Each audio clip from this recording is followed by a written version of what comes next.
इस वक्त की एक बड़ी खबर आपको बता दें, बंगाल के फाल्ता में पहली बार बीजेपी जीती है। जी हां, सीपीएम के कैंडिडेट को 1,09,000 वोटों से हराया है। नमस्कार, मैं हूं आपके साथ आयुषी गुप्ता। पश्चिम बंगाल की फाल्ता सीट पर रविवार को आए चुनावी नतीजों में भाजपा को जीत मिली है। बीजेपी उम्मीदवार देबांशु ने 1 लाख से ज्यादा वोटों के अंतर से जीत हासिल कर ली है। उन्हें 1.49 लाख से ज्यादा वोट मिले हैं। जी हां, सीपीएम के उम्मीदवार शंभुनाथ कुर्मी 40,000 वोटों के साथ दूसरे नंबर पर रहे। वहीं चुनाव से पीछे हटने वाले टीएमसी के जहांगीर चौथे नंबर पर रहे हैं। फाल्ता में 74 साल के इतिहास में भाजपा ने पहली बार जीत हासिल की है।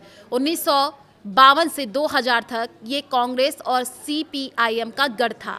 2011 के बाद से लगातार 3 बार टीएमसी उम्मीदवार ने यहां पर जीत दर्ज की थी। फाल्ता में जीत के साथ भाजपा की अब कुल सीटें 208 हो गई हैं।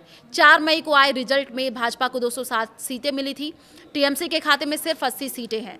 फाल्ता में 285 बूथों पर 21 मई को दोबारा मतदान कराया गया था। रीपोलिंग में वोटिंग करीब 2% बढ़ गई। चुनाव आयोग के मुताबिक यहां पर 88.13% मतदान हुआ है। इससे पहले 29 अप्रैल को इसी सीट पर 86.71% मतदान हुआ था। आधिकारिक तौर पर इस सीट के लिए 6 उम्मीदवार मैदान में थे, लेकिन तृणमूल कांग्रेस के उम्मीदवार जहांगीर खान ने दोबारा मतदान से कुछ दिन पहले ही घोषणा कर दी थी कि वो चुनाव नहीं लड़ेंगे। हालांकि उनकी ओर से ये बात लिखित में दिए जाने की सूचना नहीं थी। रिपोलिंग के दौरान ईवीएम में उनका नाम और सिंबल मौजूद था। 29 अप्रैल को मतदान के बाद फाल्ता क्षेत्र में तनाव काफी ज्यादा बढ़ गया था। उस दिन कई बूथों में शिकायतें मिली थी कि ईवीएम पर भाजपा के सिंबल पर टेप चिपकाया गया। तत्कालीन ऑब्जर्वर सुब्रत गुप्ता ने खुद निर्वाचन क्षेत्र का दौरा किया। जांच पड़ताल की। कम से कम 60 बूथों में छेड़छाड़ के सबूत मिले हैं। ईवीएम में कथित हेरफेर के अलावा जांच में यह भी सामने आया कि कई मतदान केंद्रों पर लगे वेब कैमरों में फुटेज के साथ भी छेड़छाड़ करने की कोशिश की गई थी। फाल्ता साउथ 24 परगना जिले के अंतर्गत आता है। जिले में कुल 31 सीटें हैं। फाल्ता को मिलाकर के बीजेपी ने यहां पर 11 सीटें जीत ली हैं। फाल्ता, सागर, कौकदीप, गोसाबा और सोनारपुर के साथ जादवपुर, टॉलीगंज, बेहला, पूर्व पश्चिम जैसे शहरी इलाकों में भी बीजेपी ने पहली बार जीत दर्ज की है। हालांकि बासंती, कुलतली, रायदिघी और बजबज जैसी सीटों पर टीएमसी अपनी पकड़ बचाने में सफल रही।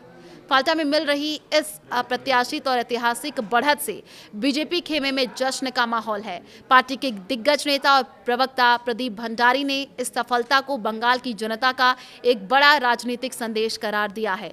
भंडारी ने सोशल मीडिया प्लेटफॉर्म एक्स पर पोस्ट करते हुए लिखा, डायमंड हार्बर मॉडल ढह गया, भाईपो का अहंकार हार गया। शुभेंदु अधिकारी के नेतृत्व और पीएम नरेंद्र मोदी जी के विजन से निर्देशित बंगाल के लोगों ने फाल्ता में बीजेपी को चुना है। जांच में गड़बड़ी की पुष्टि होने के बाद चुनाव आयोग ने सख्त कदम उठाते हुए 29 अप्रैल को मतदान को रद्द कर दिया और सभी 285 बूथों पर 21 मई को दोबारा वोटिंग का आदेश दिया।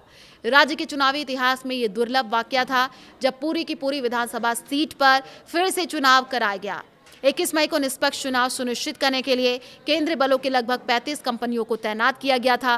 फाल्ता के 2.36 लाख मतदाताओं की अगर हम बात करें तो उसमें से 87% से अधिक लोगों ने इस पुनर्मतदान में बेखौफ होकर के बम्पर वोटिंग की है, जिसका सीधा फायदा बीजेपी को मिलता दिख रहा है।